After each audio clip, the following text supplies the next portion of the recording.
Estás escuchando Monólogos Creativos, el espacio donde las ideas fluyen sin filtro y las palabras cobran vida en cada episodio.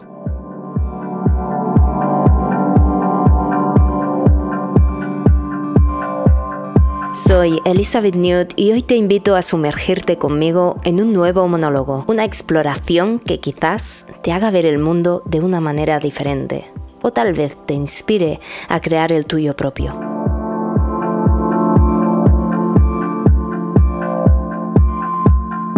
Prepárate para abrir tu mente, dejarte sorprender y descubrir lo que se esconde detrás de cada palabra.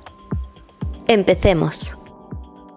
Estamos ya en el episodio número 9 y ya me acerco al número 10 y eso ya me emociona de por sí. Eso son casi 10 semanas trabajando en estos episodios, de los cuales la verdad es que me lo estoy pasando muy bien.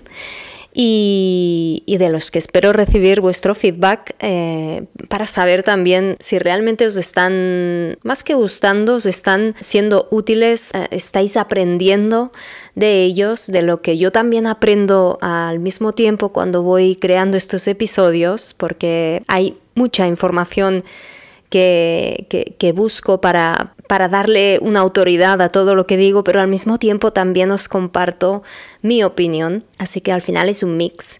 Y como decía, pues espero que esté siendo útil y que además pues también estéis aprendiendo tanto como lo estoy haciendo yo. Y empezamos hoy hablando del miedo. El miedo tiene muchas formas y el miedo, pues todos sabemos de qué hablo cuando digo miedo.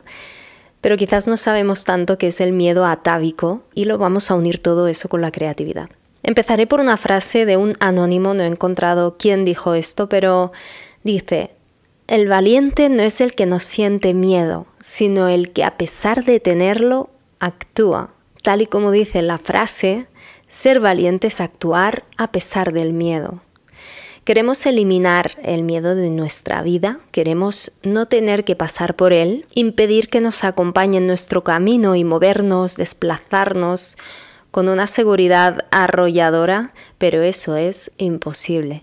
Pero vamos a empezar por la base, que es preguntarnos, ¿qué es el miedo? El miedo es una respuesta adaptativa frente al riesgo o al peligro.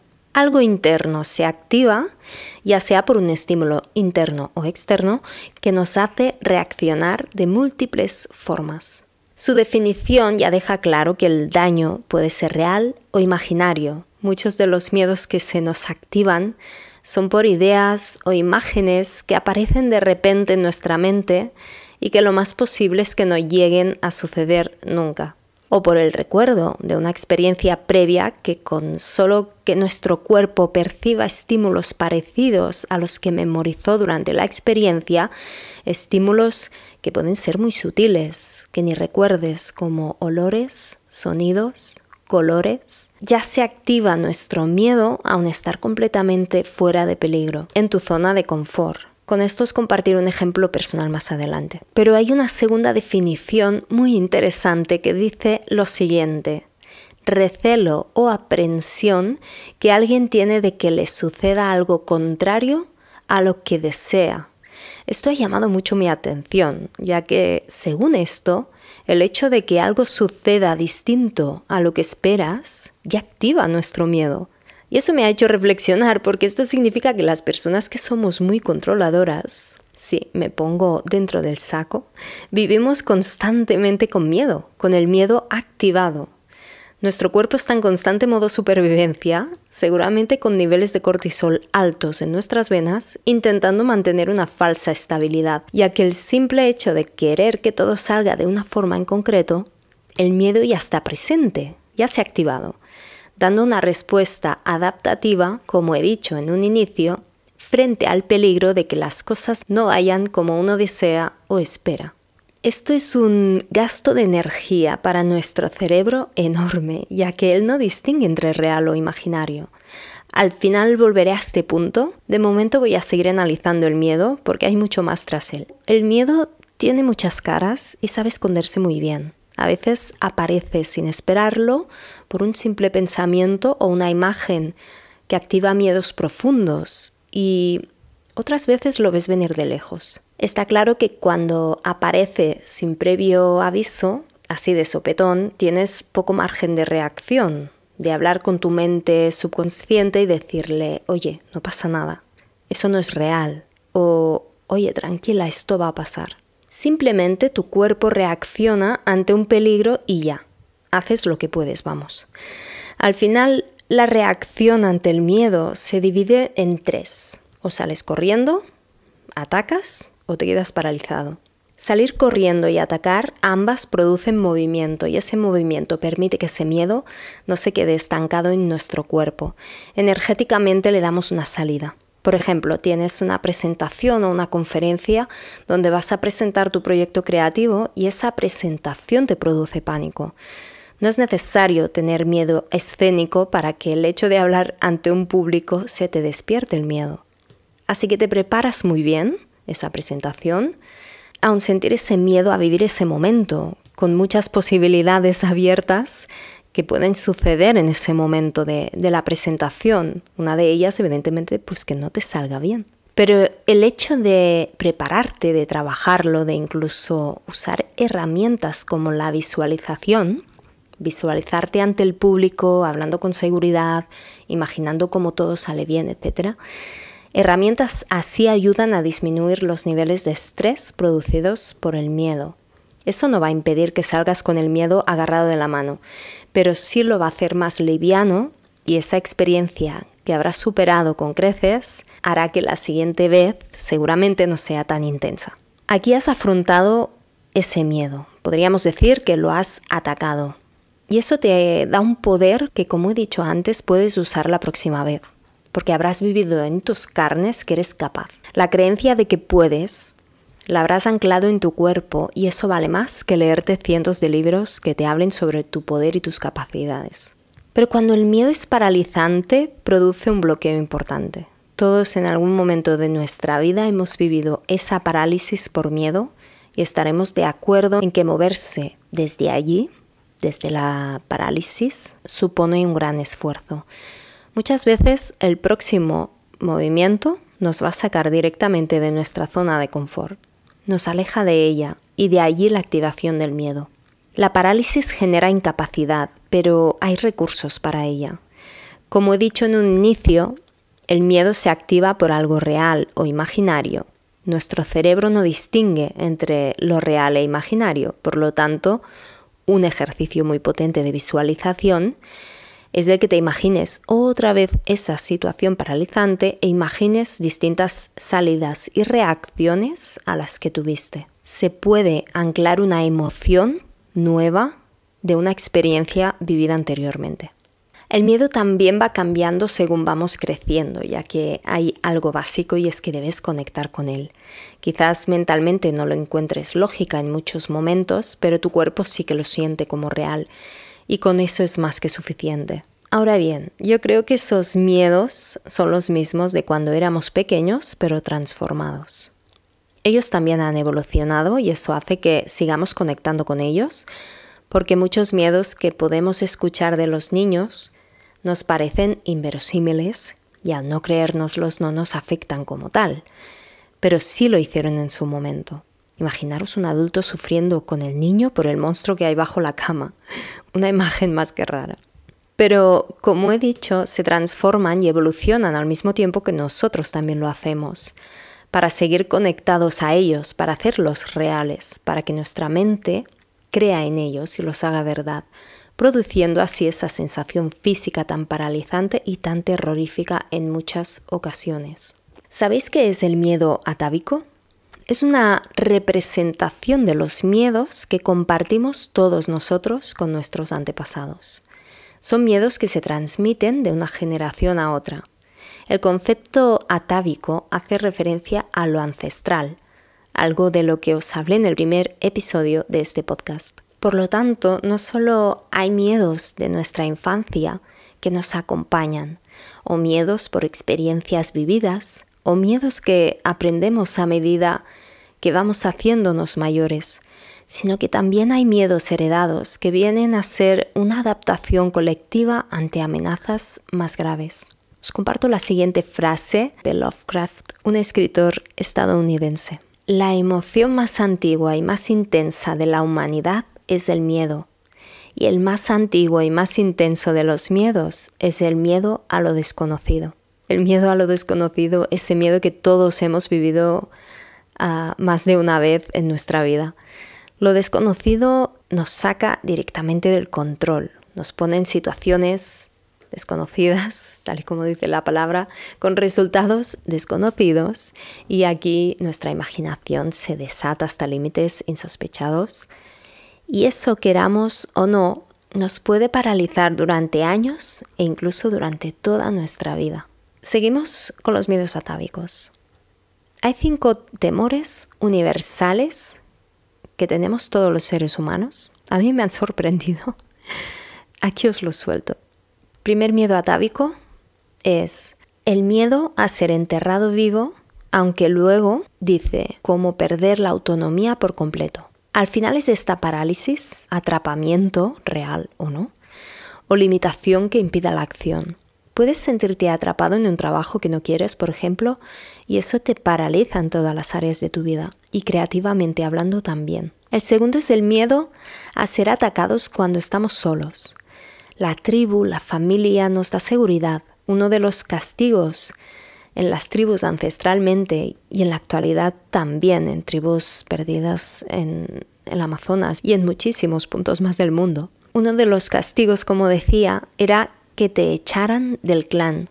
Eso aseguraba tu muerte. Por lo tanto, si nuestra acción o decisión puede ser rechazada por las personas que más queremos, por nuestro entorno, eso activa ese miedo a ser, entre comillas, abandonado simbólicamente. Recuerdo el punto de que nuestro cerebro no distingue de real o imaginario, por lo tanto se siente muy real ese miedo. Y eso nos desprotege completamente activando este miedo atávico. Este ejemplo se ve muy bien en la película de Coco. El miedo número 3 es el miedo a los malos olores. Este me ha sorprendido mucho también. Este conecta con la repulsión y el rechazo también. El mal olor se asocia al riesgo y a la agresión. Sí es cierto que sabíamos que un alimento estaba en mal estado por el olor que desprendía y eso hizo que no nos extinguiéramos. Pero si lo llevamos al terreno actual, si os fijáis cuando algo nos huele mal, si lo extrapolamos a una situación, nos produce ese rechazo y nuestro instinto nos hace alejarnos de ello directamente. El cuarto miedo es el miedo a la mutilación o a la pérdida de la unidad. La mutilación no es solamente la pérdida física de una parte del cuerpo, sino la pérdida de su función. Aquí entra el miedo a la enfermedad. Y el quinto y último miedo, el miedo a la agresión sexual, tanto en hombres como en mujeres. Ahora bien, ¿cómo podemos usar ese miedo, tanto atávico como actual, en nuestros procesos creativos? Lo podemos usar para nuestra expresión creativa, para conectar con nuestro público, ya que no eres el primero, ni la primera, ni el último, ni la última en vivir ese miedo. Y menos si son miedos atávicos que nos unen de forma universal a todos. Y cuando le ponemos palabras o símbolos, lo transformamos al momento. Y eso que nos daba tanto miedo se convierte en algo distinto que conecta con los demás. ¿Y cómo nos afectan esos miedos en nuestros procesos creativos? Pues pueden afectarnos de múltiples formas, pero una de ellas, o para mí la más típica, es la de abandonar nuestros proyectos creativos por miedos, tanto conscientes como inconscientes, heredados o no, miedos subconscientes que se encuentran en capas muy profundas, como por ejemplo miedo a no hacerlo bien, a recibir críticas, a la vergüenza que nos puede producir lo que piensen los demás de nuestras creaciones, etc.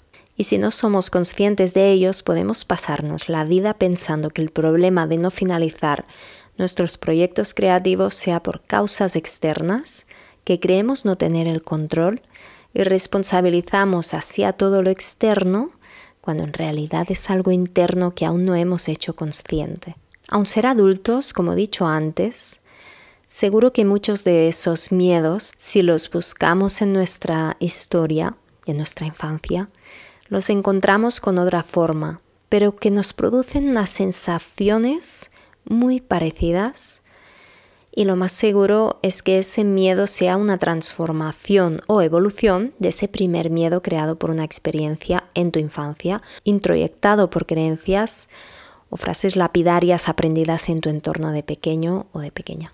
Cuando somos pequeños estamos en un estado de hipnosis hasta los 6 o 8 años, en lo que todo lo que oímos, vivimos y percibimos lo almacenamos como verdad. Y eso al final, cuando somos mayores, siguen activadas esas verdades en forma de creencias que dominan nuestro día a día. Si te han enseñado que el mundo es peligroso, que mostrarte solo te va a traer problemas, que hay que desconfiar de todo el mundo y que los creativos no tienen ningún futuro, seguramente eso habrá creado monstruos en tu cabeza que aparecen cada vez que aparece una experiencia que se acerca a todas esas ideas preconcebidas. Y no hay que demonizarlas, su función tienen, te mantienen en vida y seguro, o por lo menos lo han logrado hasta ahora. El miedo que evitas, ese que ya conoces y el cual vas aplazando y aplazando la acción que te acerque a tus objetivos, pero que para llegar allí debes enfrentarte a él, ese que viene a tu mente con solo escuchar esto, ese es el siguiente paso que debes dar en tu vida. Ya que para evolucionar en tus creaciones debes evolucionar primero como persona. Porque tus creaciones tienen tu voz, tienen tu esencia, y esa voz y esa esencia, si evoluciona contigo, también lo van a hacer tus creaciones. Eso se percibe sea cual sea tu proyecto creativo. Los miedos hay que mirarlos de frente, cuando te están bloqueando e impidiendo expresarte en tus creaciones. Puedes ignorarlos un tiempo, todos lo hacemos alguna que otra vez, pero todo acaba gritando y saliendo en un momento u otro, o por un sitio o por otro. Además, yo me imagino el miedo como un monstruo en un inicio pequeño, escondido en un rincón, que va creciendo y alimentándose cada vez más cuanto más lo ignoro. Se cabrea por mi falta de atención hacia él. La mayor parte de los miedos que tenemos no se ajustan a la realidad o por lo menos no son verdad. Son construcciones que se desarrollan en nuestra mente asociadas a otra información del subconsciente dándole un significado que nos genera unas sensaciones desagradables y algunas veces, como he comentado antes, paralizantes, ya que la única solución que vemos para poder superarlo es pasando a la acción con él agarraditos de la mano. Os comparto una experiencia personal por si puede seros útil. Yo hace unos años empecé con crisis de pánico mientras conducía. Solo me pasaba al conducir. Algo que empezó esporádico se fue convirtiendo en habitual. Llevo más de 20 años conduciendo y me gusta conducir. Y eso me desubicó por completo. Pero nunca, aun tener que reducir la velocidad y algún momento incluso pararme, nunca dejé de conducir. Lo hacía con miedo, pero lo hacía. Buscaba alternativas. Durante tiempo conduje por el lateral para poder ir más despacio sin interrumpir a los demás conductores.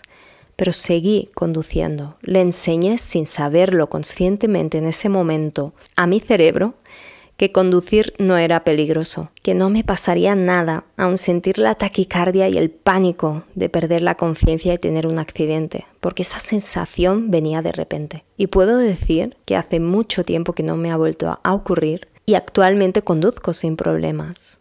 Esto es transitar el miedo, no bloquearlo y evitarlo, haciendo depender a la gente de mi entorno a tener que llevarme arriba y abajo el resto de mi vida. Además, en 20 años que hace que tengo carnet de conducir, nunca he tenido ni un solo accidente, así que esto no era un miedo real, ya experimentado o vivido de alguna forma, sino que ese miedo totalmente irreal se activó quizás como un miedo atávico o heredado que se activó de una forma totalmente fuera de mi entendimiento racional. No digo que tu solución ante una crisis de pánico sea esta, pero vale la pena que te lo cuestiones. Porque el otro día, escuchando un podcast de Nuria Coll, una de mis grandes referentes, entrevistó a un neurólogo, el doctor Arturo Goicoechea, que hablaban de la migraña. Y él hablaba sobre la deconstrucción de la migraña. Y ponía un ejemplo que os comparto. Lo digo tal cual lo dijo él. Si tú te hundes en el agua, no te salgas de la piscina. Es que lo paso muy mal. Sí, pero si quieres aprender a flotar, tienes que estar en el agua y hacer lo que hay que hacer para no hundirse en el agua. Pero primero hay que tener la convicción de flotabilidad Si tienes la convicción de que hay una patología que te impide flotar, no tienes nada que hacer. Por lo tanto, si extrapolamos esto al miedo, ante procesos y bloqueos creativos, tenemos que partir de la base que se puede llegar al otro lado del puente aun sentir el miedo en cada poro de nuestra piel. Porque pensarás, no, yo quiero eliminarlo. Adelante, puedes intentarlo, pero si esperas a eliminarlo, que este es otro gran error, si esperas eliminarlo para poder pasar y llegar al otro lado del puente, ya puedes esperar sentado. No esperes a que desaparezca para avanzar en tu vida. Así que sí, es jodido el miedo, porque evidentemente da mucho miedo, pero si queremos avanzar y evolucionar debemos pasar por él, y si algo tiene la creatividad como recurso excelente, es que podemos transformarlo en algo bello, en algo útil, en algo que puede conectar con los demás y que puede ayudar a los demás. Porque cuando le pones palabras a lo que te sucede, le pones un significado, una intención, una verdad, ayudas a que otra persona, a través de tu historia creativa, pueda cuestionarse la suya propia e incluso usar recursos que tú compartes en tus creaciones usándolos como inspiración. Te transformas en inspiración para los demás, tema del que hablé en el episodio número 7, en el cómo influye tu creatividad en los demás. Y si algo activa la presentación de nuestros proyectos creativos, el mostrarlo al mundo, el compartirlos, es ese miedo a lo desconocido, al no saber cómo van a reaccionar, si va a gustar o no, cuál va a ser el resultado, etc. Y amigos creativos, eso solo lo podemos saber si lo hacemos y pasamos por allí, con el miedo a nuestro lado. Muchas gracias por llegar hasta aquí. Si te ha gustado, puedes compartirlo con quien creas que pueda serle de utilidad. Puedes dejar tus comentarios y seguirme en Spotify. Un abrazo creativo. Gracias.